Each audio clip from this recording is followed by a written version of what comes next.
Ngayong araw nga mga kagwa, late ako nagising. At nang pagkagising ko, hinanap ko na agad si Guada. Hindi ko alam, andito lang pala siya sa tindahan. At dahil sa sobrang busy niya, pinagluto ko na siya ng ginataang isda. Bali, magtatanghali na nga ito mga kagwa. As usual, saglit lang naman lutuin itong mga gatong luto. Yun, hinanda ko na yung mesa, hinanda ko na yung kanin, ulam, at saka mga plato dyan. Ang mali ko lang pala dito mga kagwa, hindi ko pinirito ang isda. Kasi mas masarap yung nakaprito. At ito, patapos na nga akong i-prepare lahat-lahat ng sa mesa. Kaya tinawag ko na rin siya. Alam naman kasi nagwala na paghahandaan ko siya. My loves, food is ready!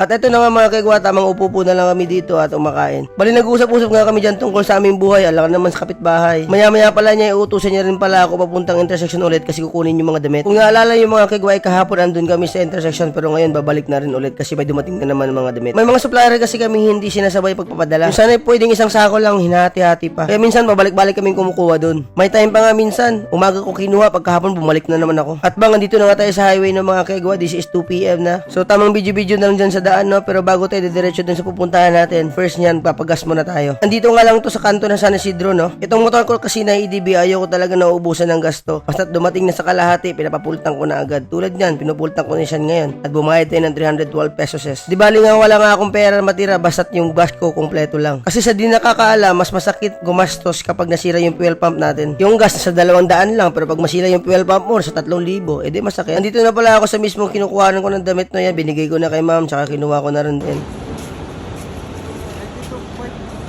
Medyo maliit lang. Goods lang, goods.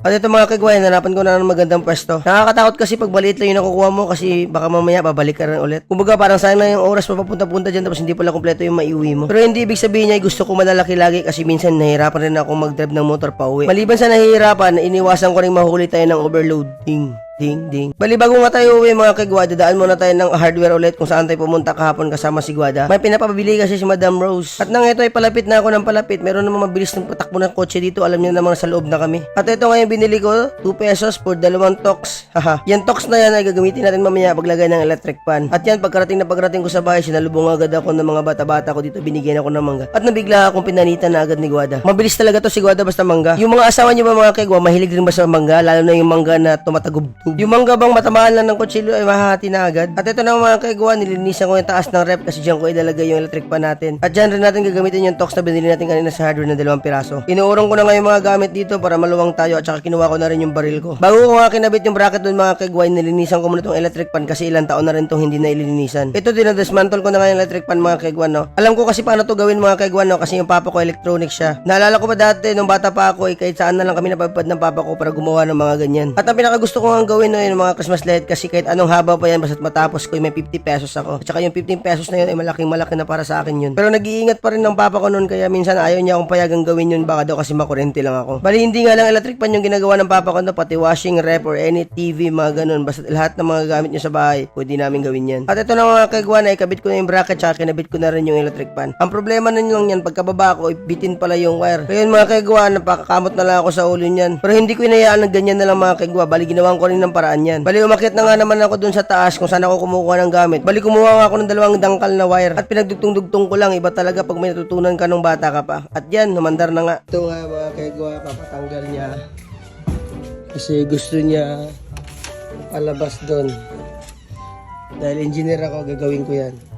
At ito na nga mga kagwa, gagawin ko na sana nung napansin ko dumaan pala sa Bengo. Bali dinamay na nga na Bengo yung harap ko no, nawalisan din. Bali ganyan nga kami dito no, kaming tatlo nila Deo, salitan na kami magwalis dun sa labas. Gusto kasi namin malinis lang yung harap namin eh. May time pa nga niya, nag-aagawan kami kung sino magwawalis eh, saka sabay kape na rin. Kayo ba mga kagwa dyan sa mga harap ng bahay nyo, nagwawalis rin ba kayo? Magwalis tayo kasi maganda sa mata yung malinis tayo sa harap. Ang maganda nga lang sa part ko kasi nagka-tsempo tayo yung sa harap ng bahay natin, mahilig rin maglinis-linis. Ako kasi nung bata pa ako, nasanay ako na maglinis lagi. Kasi yung papa ko nagagalit kapag madumi yung bahay namin. Ngayong mas nakakaedad na ako, mas naintindihan ko na talaga na dapat talaga malinis. Bale, ito na nga mga kagwa, ang dami ko pa sinasabi. Ito, natanggal ko na nga yung pintuan no, at saka tinatanggal ko na yung bisagra. Kailangan nga lang natin ayusin yung bisagra dito no mga kagwa para palabas na yung bukasan niya. Bali, nakailang ulit nga ako sa pagkabit ng bisagra dyan mga kagwa no, kasi hindi ko ma-figure out ang tamang position ng bisagra. Lahat naman ng mga bagay mga kagwa ay matutunan naman. Do not say no to something you don't know. Ika nga no. Nung narinig ko nga yung saying na ganun mga kagwa ay natatak na talaga sa utak ko yun. At ito na mga kagwa, tinutulungan na tayo ni Mrs. De La Serna no, kasi gustong-gusto niya na talaga matapos ito. Another satisfied client na naman mga kagwa. Baka kagwa yan. Bali mahilig naman talaga ako sa mga ganito mga kagwa no. At lalong-lalo na rin si Guada.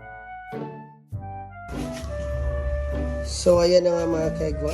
Tapos na natin yung pinapagawa niya.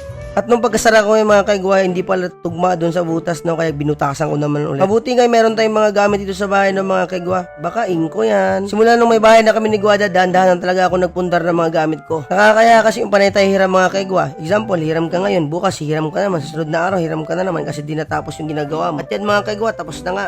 Pumasok na nga sa butas. Ang galing. Sana na lang. DIY pa nga. Pintura na lang. At dahil tapos na nga tayo dun sa mga ginagawa natin mga kegwa, huwag natin kalimutang maglinis ulit. Tulad ng sinabi ko kanina, mas maganda tingnan yung bahay kapag malinis. Huwag nyo hayaan madumi yung mga bahay nyo mga kegwa, baka tirahan niya ng ahas at kayo tuklawin. Pero kahit ganun pa man, marumi man o hindi, pag pinasukan ka talaga ng ahas, wala ka ng choice. At lagi nyo iisipin mga kegwa, laging mag-ingat. Huwag nyo isipin yung nagpapastress sa inyo. Kalimutan nyo sila. Wala silang maibibigay na maganda sa inyo. Sige mga kegwa, God bless. Salamat. Bye-bye.